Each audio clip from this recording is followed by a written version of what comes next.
is potentially impacting us here locally at home. So I believe it's going to weaken as it does arrive here. So we're not talking about as widespread of a severe weather situation for us, but still one of those situations where we need to stay weather aware, because I do anticipate us getting perhaps a few watches and even warnings as we get into the latter part of the day.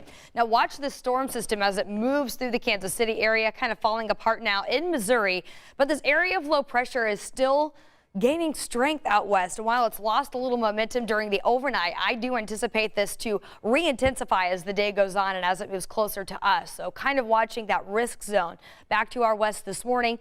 That line will make its way in closer for us after about 4 o'clock later today. In the meantime, we've been dealing with some cloudy skies and not going to rule out that potential that perhaps a few stray showers will develop out ahead of that main storm system. Not expecting that severe risk, though, until later in the day. So 54 currently. As the warmer air works its way in, we will see the temperature rising back near 80 as that rain chance increases during the course of the day. So this is going to really ramp up.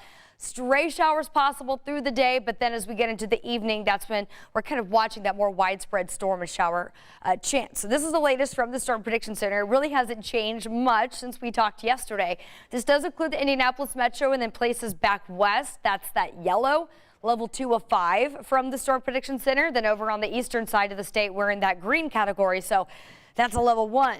Just because it's a level down does not mean that your severe risk is much lower. So pretty much everybody here needs to stay weather aware today. So let's walk you through the latest timeline. I want to pause here as we get closer to about 4:30 in the afternoon.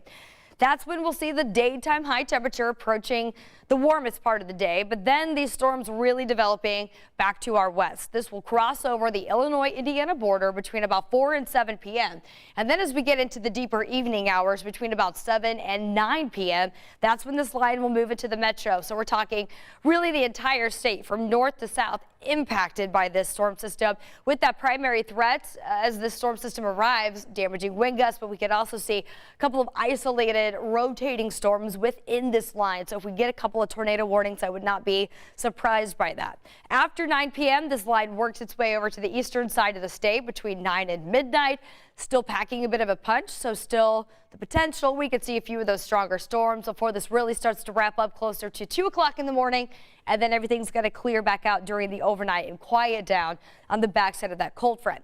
Now, even though it is a cold front, it's not necessarily going to bring in a big change of temperatures for tomorrow. In fact, it looks like Sunday is still going to be a pretty mild day. We're going to start with some sunshine, a few clouds build in during the course of the afternoon as temperatures approach the low 70s for highs on Sunday. Looks like an overall pretty decent day as we go through the afternoon. And then this more quiet setup will take over. We've got clearing skies through early Monday and then Monday afternoon, a little cooler, but still looking pretty decent here as we get into the first part of next week. Temperatures will hold steady in the low 70s as we get into Tuesday. Once again, going to be another active day with our next storm system coming in. Could bring a few strong storms on Tuesday as well, so we'll want to watch that closely.